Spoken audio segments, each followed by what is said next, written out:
Hi, everyone, again. Thank you so much for joining. We are about to begin the second episode and the last episode of the Belle Epoque architecture of Batumi, Black Sea coast. In case you missed the first episode, you can watch it later at your convenient time. A place. Uh, it's basically a small village called Chakri in well, just by the Black Sea, 30 minutes drive maximum from Batumi. And that's what's left of it. This house, you can clearly see this is an Art Nouveau house, judging from the different window frames and the quite asymmetrical architecture. And this is a very special place. This is the country house of you wouldn't believe it, Lao Dun Jiao. I hope I pronounced his name right. You can clearly see this is not a Georgian name, and this is not a Russian name. This is a Chinese name. Actually, this is the country house of a person who managed to start and to keep up and to multiply the production of tea in Georgia, in Ajaria region. So the Ajaria region is exactly where Batumi is. And well, it happened. Well, I will tell you how it happened, but well, you wouldn't believe it. But since then, since the very end of the 19th century, um, well, actually, it is possible to grow tea in Georgia. And well, if you watched the tour I did last evening, then you remember that it was actually a gloomy day. But the closer we were getting to the sunset time, the clearer the sky would be, and the more sun would actually shine. And we're gonna have some really sweeping views, so get ready for it. Well, so this house was built in the 1900s, early 1900s, and well, as you see, this is a like it's in a very bad state. It's not dilapidating yet. However, from the inside, it probably looks even worse. And there are a lot of um, cow excrement on the floor because during the hot time, cows like to come to this house and cool down because the floors, the tiles, the original tiles, they're on the floor. There's a beautiful limestone mosaic also on the floor. You will see the design. So the cows just like to come inside the house because there are no doors, no windows, like anyone can come in. So cows like to hang in there. So they leave there. Nice surprises for everyone. Uh, so how did it happen that a man from China came to Georgia to grow tea? Well, it started actually in the middle of the 19th century. In the very end of the 1840s, there was a Konstantin Abramovich Popov, who, well, started the tea business. And he managed to rent some tea plantations in China and in India. And from there, he would be supplying tea to Russia by sea and by land. And well, his business started growing. Well, actually, it took off quite quickly, I would say. Just it was a matter of a few years, in fact. And already in 1860s, he managed to open his offices in many countries, in many cities in Russia, as well as the office in London, the office in where else? In Romania, in Bulgaria, and a few other countries as well. So he basically became a multimillionaire. And needless to say that he would become later on also the supplier of tea to the court, well, to Nicholas II. But well, anyway, and his nephew Konstantin Simonovich Popov. So this is Konstantin Abramovich. not Abramovich, Abramovich. This is not the last name. This is a patronymic name. They have the same name, so I only differentiate them with the patronymic name. And this is his nephew. So after Konstantin Abramovich died, his nephew, um, stepped in and he started to, multiply the business. But by that time, Konstantin Simonovich sold the first Konstantin managed to build a huge facade building, a huge shopping center in Moscow. The house is still there. It's in beautiful Chinese style. But there was also an issue with the tea because, so this is Konstantin Simonovich. The thing is that for a long time, Great Britain had a monopoly on tea. And the tea trade, if you needed to supply it to Europe, if you needed to trade it, you still had to pay for it. Like you had your own currency, and then you had to convert your currency into pounds, and then like some money is lost there, right? Because of the conversion. So I don't want to go into details, but and this is when Constantine actually it was still Constantine's idea, but he never really got down to anything. But Konstantin Simonovich, not Abramovich, but Simonovich. Sorry, what did I say? Let me go back. So this is Konstantin Simonovich and Konstantin Simonovich, so the nephew. So he managed to build the big trade center, and eventually he remembered that idea from his uncle to to change something, to do something, to find a loophole and save money on the sea trade. So, and this is how, he went to China and he hired Lao Junjiao for 3 years together with 10 other tea, specialists, and he brought them to Batumi. Well, Batumi, Batumi is the place that has 4,000 millimeters of rain, per square meter every year. So it has lots of rain, but not too many sunny days. And that's why it was not that easy. It wasn't so easy to grow, tea the usual way it would be done in India or China. So there was a new approach needed. And, Lao Junjiao actually, uh, um, okay. But, it took him, actually, so the contract was for 3 years. And for 2 years, there was just, some experiments, but not really much result. And then in the end, so the third year, it was a great success. And the business took off. Luckily, we have photographs. So the photographs, the colorized photographs, the color photographs done by Sergei Prokuzhin-Gorsky. I will be doing the tour about Prokuzhin-Gorsky, the Russian photographer who invented the colored photography. The next weekend, this is him. This is his selfie, by the way.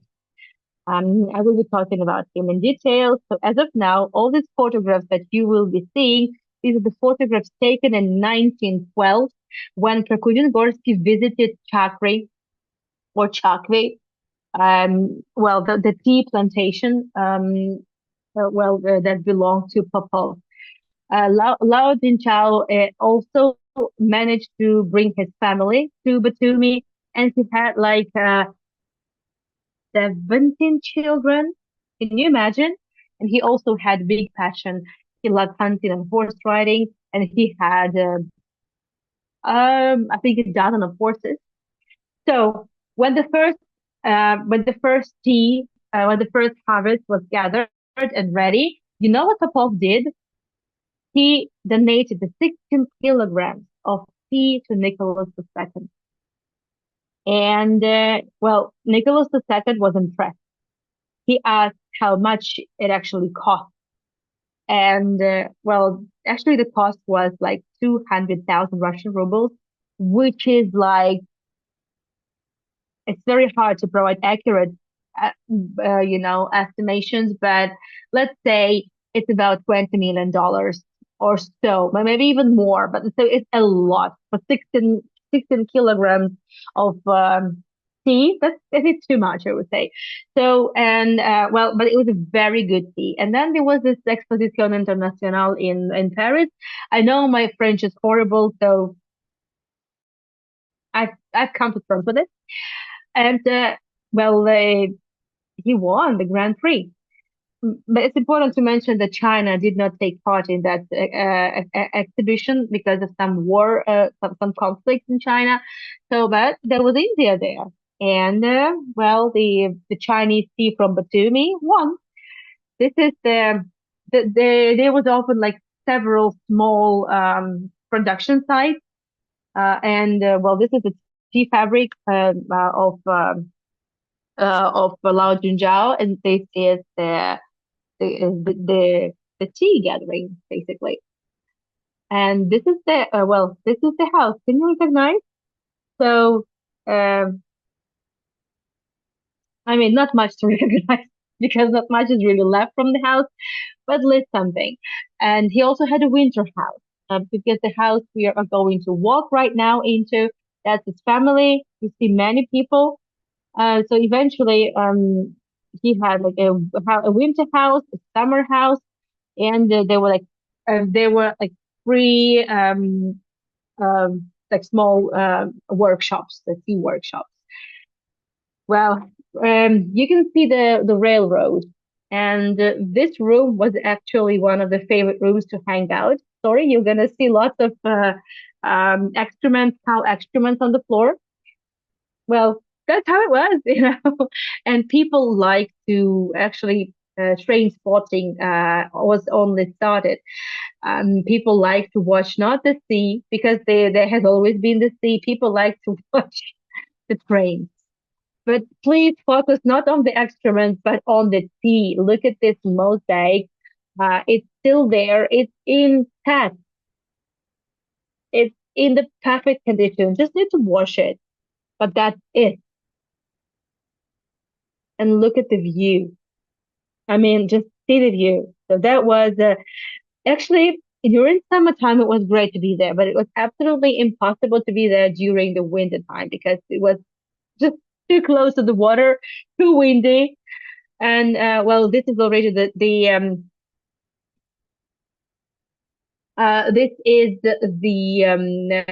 over the package workshop. It's also all these are photos done by Brakujin Gorsky, and this is Lao Junjiao himself. This is the original colored photo. It wasn't colorized in the 21st century. It was originally the colored photo. And what you see here is the medal from Nicholas II. And later on, he would be also wearing a medal from Lenin and the Red Star Award. Because even in the Soviet, growing tea was very important. Well, by the way, so what happened in the Soviet times? Actually, oh goodness, um, you know Beria already, who was the deputy and the minister of foreign affairs and the representative of Stalin in Georgia. Many responsibilities he had over his very long career. So Beria decided to invent special machines, special equipment to actually, pick tea, gather tea leaves, and that ruined everything that Lao Junjiao had been uh, working on tirelessly, absolutely tirelessly over those 20 years. So eventually he packed and he left. Almost all the children left. Some stayed in Georgia, and their descendants are still living in Georgia. By the way, some of them teach Chinese in Tbilisi University. By the way, and he was even allowed to send all the horses back to China. So he wasn't criticized. He wasn't put into prison. And what you saw is already the Soviet time advertisement of the Georgian Sea. And well, right next to the country house of Lao Junjiao was the villa of Popov, of Konstantin Abramovich Popov. Well, um, the nephew, so the one who hired Lao Junjiao. Uh, he, well, needless to say, he rolled in it. Needless to say, and he was an Anglo-man. Look at that.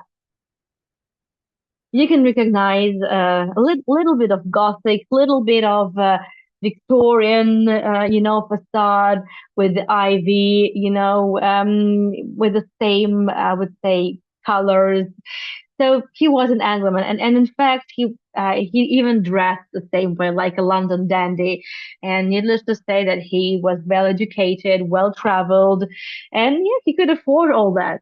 So it was just one of the multiple houses that he had. And right now, the good thing is, so not all the houses that I showed to you are in dilapidating state.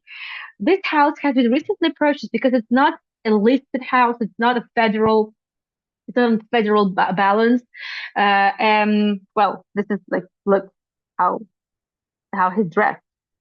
And a woman, a businessman, purchased the house, and she, at her own expense, did the restoration. It's not like that accurate as it should be for federal monuments of, like, federal importance. But she did all the repairment, all the restoration work, and they're going to open like a small hotel and a cafe. So next time when I go to Batumi, it might open already because they're just finishing with the work. And the fence survived. It's the original fence. It's still here. Um, it's lovely. Well, obviously we couldn't go inside, but hopefully at some point we will be able to go inside. And you can imagine the views, right? You can imagine the sweeping views. And this house is different from most of the villas. Why? Well, it doesn't really have big windows facing the sea because it would have been too cold. There are some big windows, a kind of a balcony with glass, so not open balcony, to the side, exactly to avoid too much wind, too much draft. The sea was ferocious. It was exactly the day when, actually the night before there was a storm, and the night after there was also a storm on the sea. And actually, when we left, the next day we left, the weather got really bad. It rained cats and dogs the entire day, which is not like that typical for Batumi, I would say. Normally, if it rains like for a couple of hours and then it stops.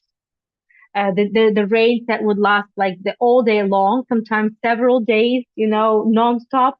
It normally happens during winter season. So, but something happened. I don't know, probably the climate change.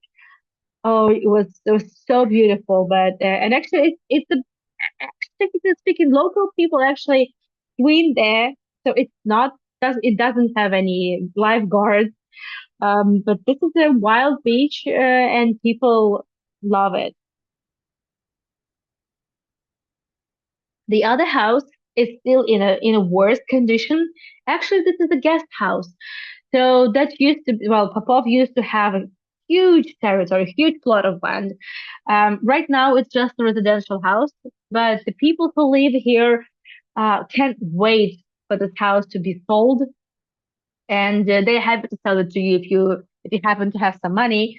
They're happy to sell it. I don't know the price though. Um, but if you're looking into some investment elsewhere, you're welcome.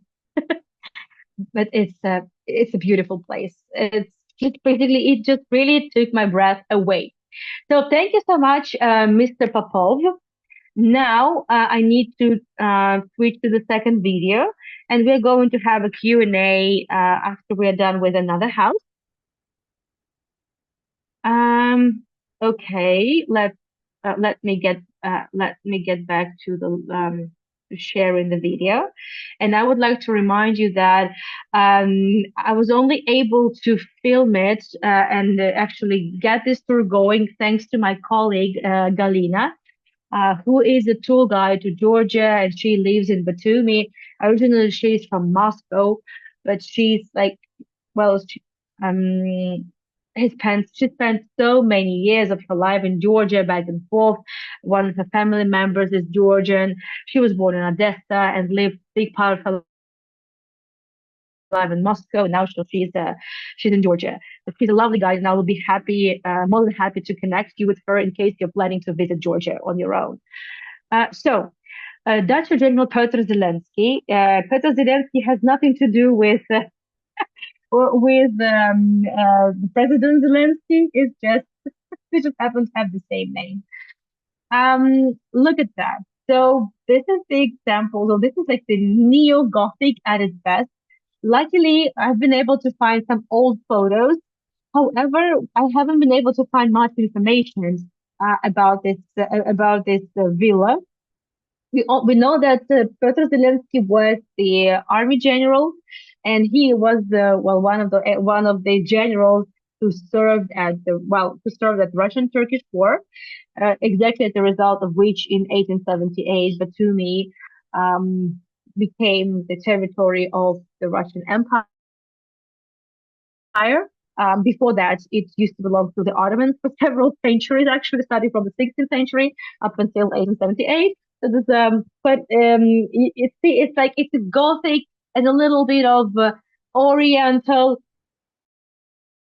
It's a mix, but that's the great because Batumi is a mix and the architecture is a mix. So definitely that he was given the plot of land for free from the emperor, but as for the construction, he had to pay for the construction. So he definitely had a lot of money. We also know that Zelensky was in charge of the construction of the railroad. And back then, the construction of railroads, oh, look at this, it's the original details, the original handle, and I guess the lock on the window. So back then, if you have something to do with the railroad, it meant that you were a minute away from a fortune. Well, that's exactly how it was, and I'm sure that Russia is not the only um, uh, the only case like that in the world. So hence such a gorgeous house, and it's not in such a bad condition actually. Well, before we get down to to drinking, just one more thing to share. I also like the way it looks. So the why it's not really in that bad condition because it also was the kind of a resort or sanatorium. We have a word sanatorium for it, but I guess it's better to say it's a resort so you would understand. But for the Soviet elite.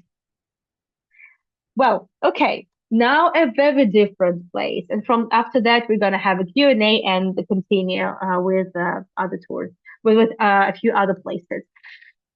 Well, you may remember the Ananov who ran the winery. I mentioned him on one of my Saloniki tours because he actually built a boarding school for girls in a Gothic style in Saloniki.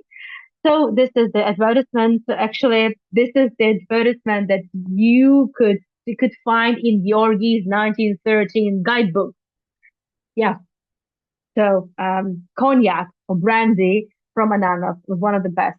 This is the actually this is where the bottled champagne. So he also produced champagne, wine, champagne, and cognac at least. And this is the grapes. And he used to have a villa on the Sikiziri Cape. Sikiziri is the name of the cape. It's just the name. Don't do this at home. There's no need to try to pronounce it. Sikiziri. I hope I pronounced it right. So I don't want to sound disrespectful to Georgian language. It's just not that easy for me to pronounce it since I don't speak the language. So, but I speak the language of appreciation of culture and history. I think more than enough for now. So, and Skarжинski, an engineer, purchased that villa from him and rebuilt it. So we have some old photos. So Tikiziri Cape, you see what I was talking about. So what I'm talking about is a cape actually, and it's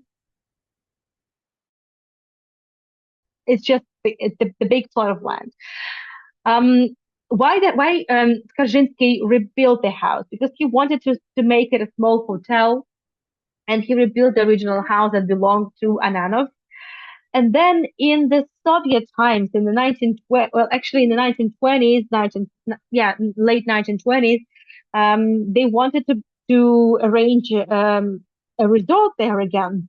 But the house that had been built by Stravinsky didn't really fit the requirements because times have changed.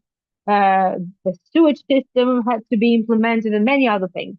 So eventually, it was decided to completely rebuild it in and mm, well, I would say yeah, completely rebuild it, and then there would be another there would be the third attempt to rebuild it, and this is the result. So what you see is well, was built about 10 to 20 years ago, and it's called Castellamare Resort. And so this resort is a modern resort. It's actually a big hotel. Well, not a big. Okay, it's a hotel complex and a spa and a restaurant and some other facilities. Recreational area, and it is built. Well, they managed to save at least something from the Soviet times, like well these buildings over here, and the building you have just seen, the central one is well was built around 15 years ago or so. Look at the sweeping views, the ferocious sea. That's true. That's why you don't really see people swimming. Other than that, it's a it's a gorgeous place. I'm not sure about the prices though. I couldn't take my eyes off the sea.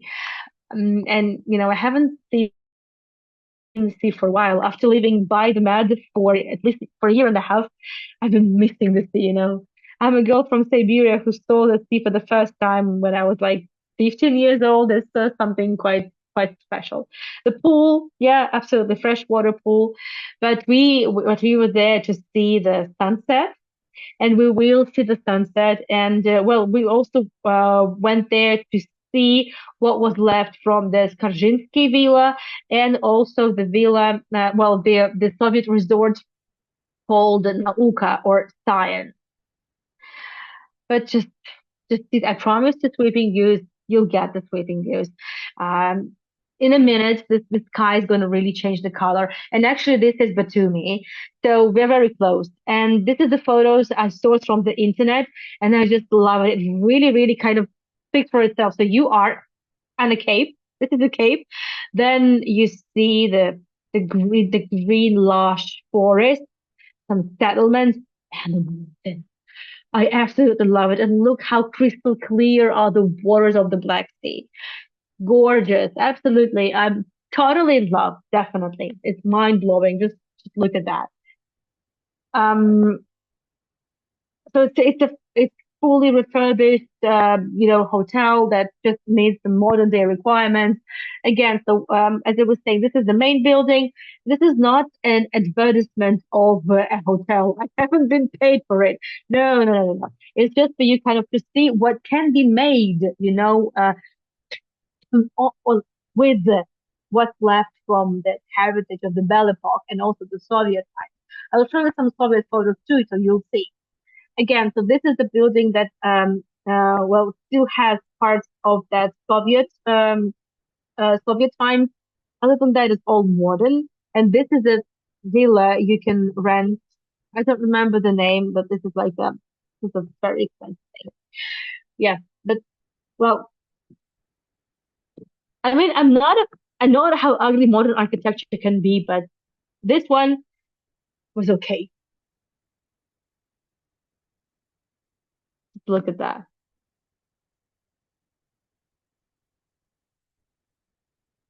I don't know what to say here. I'm just mesmerized.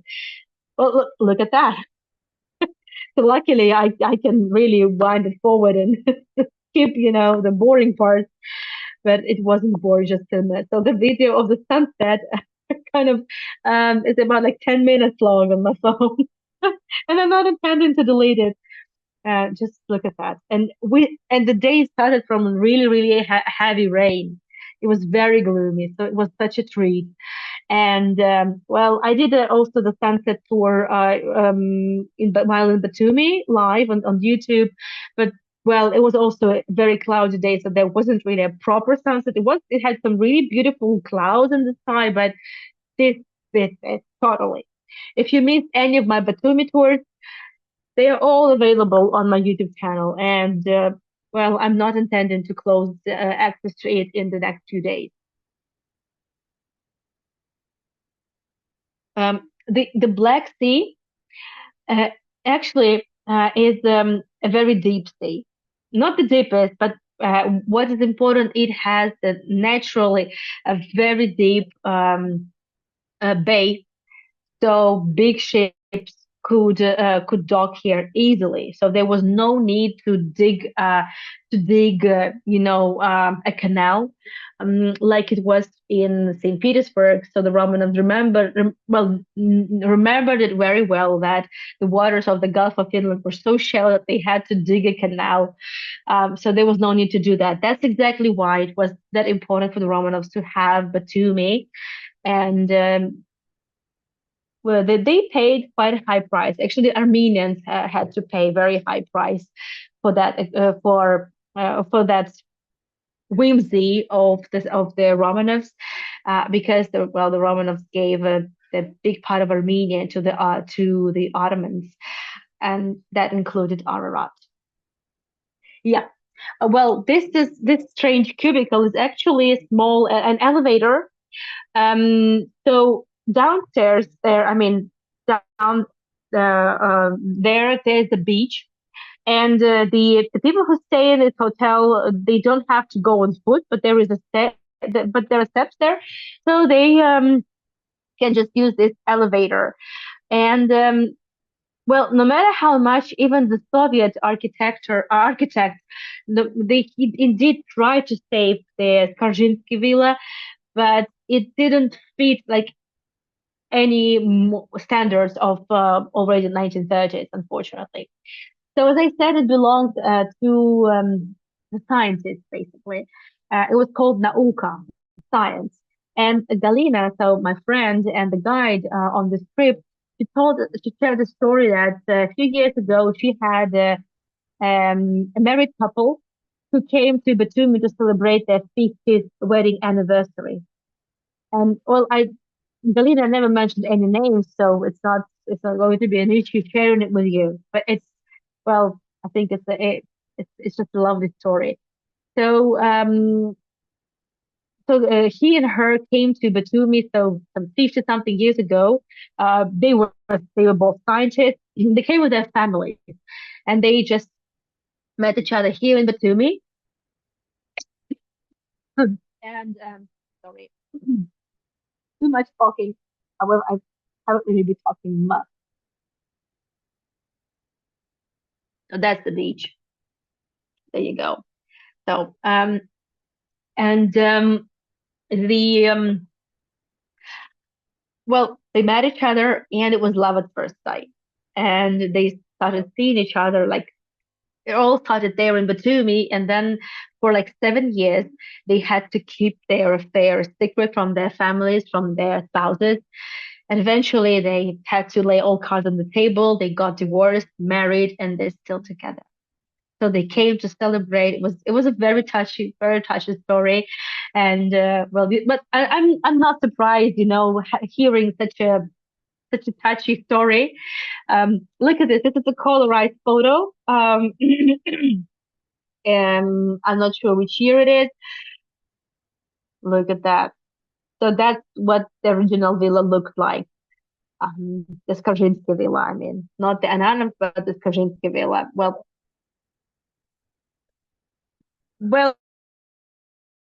it was also called Castellamare, but it wasn't as big and splendid. And this is the Soviet period. Um, this is a dilapidating state, and then in some like 2015, if I'm not mistaken, so the proper the modern day Castellamare complex was built. And I absolutely love this peacock window. It's a stained glass, and I like it how people in Batumi, architects in Batumi, appreciate the stained glass art because it was very big in Batumi in general. Mosaics and stained glass are a big part of Batumi architecture, and it's really big, and they had lots of wonderful workshops. I guess also because of the Ottoman influence. I think so. So we're going back to the car and we are passing the banana. It's not actually a plantation. It's just bananas, but they don't worry. They don't grow to the condition, to the state of the bananas we buy from the shops. These bananas is purely decorative. The fruit that they have is not really edible, I would say. But I don't know much about the bananas. Okay, let's do the following. I'd rather go till the end, skipping skipping the short Q&A, and I'd rather stay longer and answer your questions like uh afterwards. Okay? 'Cause I wanna make sure show as much as possible within 1 hour, and then the questions is for the overrun time. So the next, actually, we have two more villas left to see, and this is not going to be a very beautiful houses because they used to be very beautiful. So what we are now walking, it seems like we're just walking on the gravel, but actually this is what's left of it. You can see bigger stones. It had the good cobblestone road, and I remind you that the road to the villa was just as important as the villa itself, and the view was supposed to be beautiful, was supposed to be beautifully arranged because you judge the book by the cover, and all those villas were built to impress. So when I was already quite impressed with the view. I was already impressed enough. And this was filmed already after the sunset. Uh, so it was just like really the last 15 minutes of kind of a daylight, and this will be it. So we finished actually already after sunset, after dark. Yeah, but the views were just absolutely incredible. This is the Soviet time sculpture called Love. And it looks like it was intended, for, kind of a love affairs and holiday romance stories. So it's been here since Soviet times, when the villas we're going to see, the villa we're going to see it also belongs to this science resort, science resort, Nauka. Well, it also let me do it this way. So dacha of General Pomorsky, another army general. We don't know much about him. Another hero of the Russian-Turkish War. Um, but he also had enough money, to build a beautiful Italian style villa. Unfortunately, the house is not safe to go inside, so we didn't go there, and it was too dark, and I didn't have any intention to go in there. To be honest, it's not really looking welcoming. I managed to find some photographs taken during the daytime for you to have kind of a better idea. This is not my photo; I just found it online. Um, Pomorsky had the fountain, the cascade, a small cascade fountain on that side, but we couldn't go there because it was too dark and because it was like there was like grass and wormwood everywhere. So I wasn't really. like I didn't feel like going there, so nobody actually did. But I found some photos, so the tiles have survived at least to the date when the photos were taken, and well, some really nice balconies, some elements of decor, some plaster survived. Well, I love the floors. I mean, they're not unique, but I love that they're still there. Fireplace, lovely, still there. And what's left of the plasterwork as well. I know Galina told us that the Castellamare Resort also owns this villa, and originally, well, at least it is planned to open a hotel here at some point, but I have no idea when they actually get there, get down to any to at least doing anything here. It might seem as if it's like in the middle of nowhere, but it's not. As I said, everywhere here is civilization, settlements, electricity, running water. It's not the wilderness, but this looks a bit run down and like a jungle. Other than that, it's it's good. We're good. And it was getting dark, so but I hope you can I hope you can see everything. I mean, I tried also to add some brightness to the video. And since we are on elevation, we're still on the Tehitiri Cape. Uh, there should be well, the architecture there on the cape is like it comes in valley in levels. So there's also a staircase and there's also steps. I don't know how many steps, but it looks like it took us some at least 50 steps, maybe even 100 steps. I don't know to go down to another country house. It wasn't even scary, and I felt a little bit, a little bit like in some adventure movie, but it was totally safe. And we didn't go inside. So, uh, actually, it was a bit darker. I had to add some brightness. I had to work on it a bit, but just a tiny bit. But that's, well, the views. Obviously, in times of Pomorski, it was more cultured. It was like more, I would say, neatly arranged. And he had better view overlooking the sea. But even like this, it was quite impressive. And there's a certain charm also in the way it looks now. A certain charm. So we have just one more villa to see. And the thing is, well, why do we not? Why we don't know much about these people? Well, because well, they were just army generals. They just lived their own life. They were not celebrities. Yes, they did a good job at war, but other than that, we don't really need to know much about them. But why we don't know about the architects? That's a good story. Unfortunately, there are like very, very few houses, very few villas. Galina told me she knows of 200 villas just along this coast.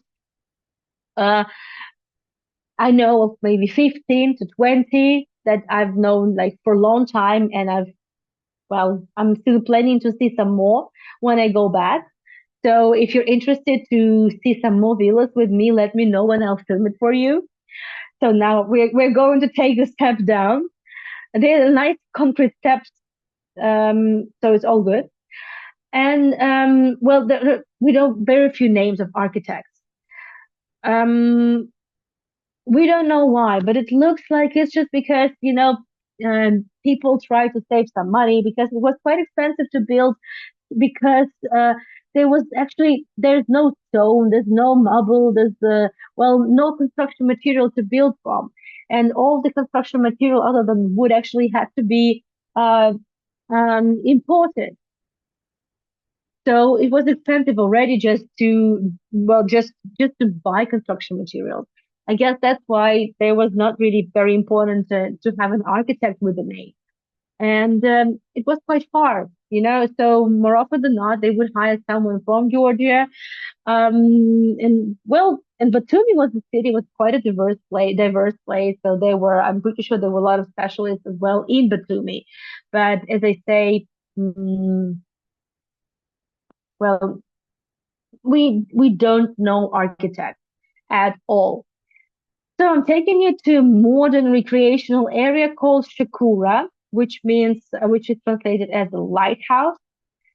And this is the construction built in the Soviet times because what we're going to see is the Soviet building next to the building of the late 19th century. Well, actually, like very, sorry, not late 19th, like early 20th century for sure. It was after 1900. And it's in a very bad condition here. But you will see what they've been able to do. I would say at not such a crazy cost at Castellamare. So with a more modest means, so to speak. And right now in this building, still people live. So this is the dacha of General Ushakov. We don't know much about him, so we know that, well, this villa originally wasn't that impressive, so he definitely didn't flesh out that much on the construction. And in the Soviet times, there was another resort, basically for whoever. I don't know. I don't know. And um, several years ago, they decided to actually. It was still possible to use this building to go inside, and they opened a coffee shop there a few years ago. And and as Galina told us, starting from like last year, they closed any access to the house because it got not that safe. And now they use it as an art object, like a museum. You cannot go inside; you can just peep through the windows. But this is the photo taken some years ago while it was still possible to get in the building. Charming, and a dog. And this is not my photo. I also found it online. So I only managed to also film through the window. And later, so at that time when they try to do something and well, to kind of build some business here, well, they named it Shakura. They even built a swimming pool. So behind this fence, there's a swimming pool. It used to be like almost free of charge. Now it costs like about $30 for the entire day to spend it by the pool. But also from here you can take the steps and find yourself at a beach. Everywhere around you there would be the bananas growing, this wild bananas. Um, because it was already that dark, there's not much I could see. But I also know that basically this is well, the what's left of the Ushakovs, the General Ushakov's villa is just that house. That's it. The rest is new. But Shakura, so the pool is over there, and well, yeah, this is what's left of the house. So it wasn't, I would say, a very impressive and opulent house, but it has a charm, definitely, and had quite a big plot of land, so that's what's left of it. Um, that's nice, actually. I don't know, it also has a certain charm, and I like the firefly. Actually, there are many fireflies in the area, so I'm happy I've been able to catch at least one. So, and well, that Sakura, it's kind of a cafe. So they opened a bar, a restaurant, and this is, I would say, what you can do. Not really having a crazy budget, but just having several millions, and you don't really get to destroy or restore the house, but you can do something with a plot, with a plot of land, and well, they've done a good job. It's like it looks very eco-friendly, wooden. They have very big stove. The and The bar looks nice. Well, they already closed down, so there was no way, to buy anything. And we were in a hurry to go back home. But well, before that, we just needed a comfort stop, and I filmed even a little bit of how they arranged the restrooms. Quite nice, actually. I really like it. And next time when I go to Batumi, I'd like to go there during the day and see what they have. And well, it looks like a nice place for sure. And then go there to the banana beach. It's interesting. Very cozy place. I like it.